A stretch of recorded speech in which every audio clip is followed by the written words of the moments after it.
बॉलीवुड की evergreen actress रेखा भले ही फिल्मों में दिखाई ना देती हों, लेकिन वो लाइमलाइट में बनी रहती हैं, जिसकी वजह कभी उनकी पर्सनल लाइफ होती है तो कभी स्टाइल।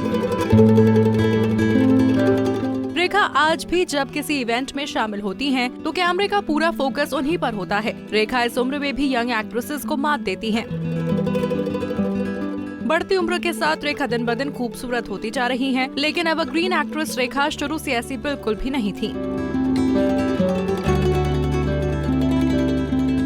करियर की शुरुआत में वो बेहद मोटी थी। करियर की शुरुआत में रेखा को अपने सांवले रंग की वजह से काफी अपमान सहना पड़ा था, लेकिन रेखा ने हार नहीं मानी।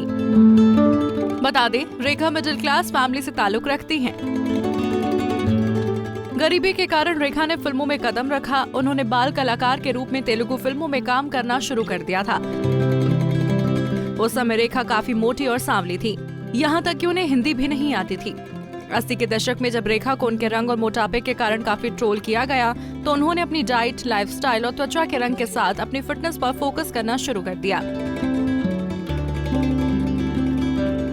सीमी गिरेवाल को दिए इंटरव्यू में रेखा ने कहा था, मुझे जंक फूड और चॉकलेट की आदत छोड़ने और वेट लूज करने में 2.5 साल लग गए थे और फिर धीरे धीरे सब बदलता गया। इसी बीच फिल्म घर रिलीज हुई और लोगों को मेरा लुक, वेट और स्टाइल देखकर लगा कि ये सब एक रात में हो गया।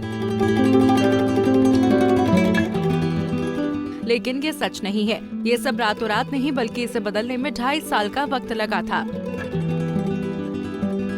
वहीं जब सिमी ने रेखा से पूछा कि उनके अंदर ये परिवर्तन कैसे आया, तब रेखा ने बताया कि उन दिनों मैंने बहुत ही गलत तरीके से सब कुछ किया। मुझे उस वक्त वो ज्ञान और जानकारी नहीं थी जो आज है। मैं पूरी तरह से डाइटिंग करने लगी थी। मैं कभी महीनों तक सिर्फ इलायची वाला दूध पीती थी या कभी कभी केवल पॉपकॉर्न ही खाती थी। असल में मैं बिल्कुल भूखी रहती थी। कहा जाता है कि रेखा के इस बदलाव के पीछे अमिताभ बच्चन का भी हाथ रहा है। अमिताभ ने रेखा को फैशन टिप्स दिए थे। तब अमिताभ ने रेखा के एक साथ फिल्मों में काम करना शुरू किया। साल 1976 में आई 2 अनजाने फिल्म में रेखा के आए बदलाव को दुनिया ने देखा। इंटरव्यू में रेखा ने शेयर किया था कि एक कंप्लीट ब्यूटीफुल वुमन बनने के लिए जरूरी है आप स्लिम हो। निश्चित रूप से आप मोटे नहीं होने चाहिए। मोटापा एक बदसूरती है। वहीं रेखा ने अपना रंग निखारने के लिए बहुत बार स्किन लाइटनिंग ट्रीटमेंट का सहारा लिया। रेखा ने अपनी कमियां पूरी की और हिंदी भी सीखी।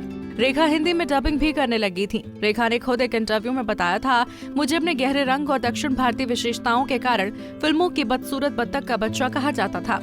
जब लोग मुझसे ही मेरी तुलना करते थे, तब मुझे बहुत बुरा लगता था। उस समय की लीडिंग एक्ट्रेसेस के बारे में बात करते हुए कहते थे, मेरा उनसे कोई मुकाबला नहीं था। रेखा आज जिस मुकाम पर हैं, उसके लिए उन्होंने कड़ी मेहनत की है। नारी से जुड़ी मोर अपडेट्स के लिए हमारे इंस्टाग्राम को फॉलो, फेसबुक को लाइक और यूट्यूब चैनल सब्सक्राइब करना ना भूलें।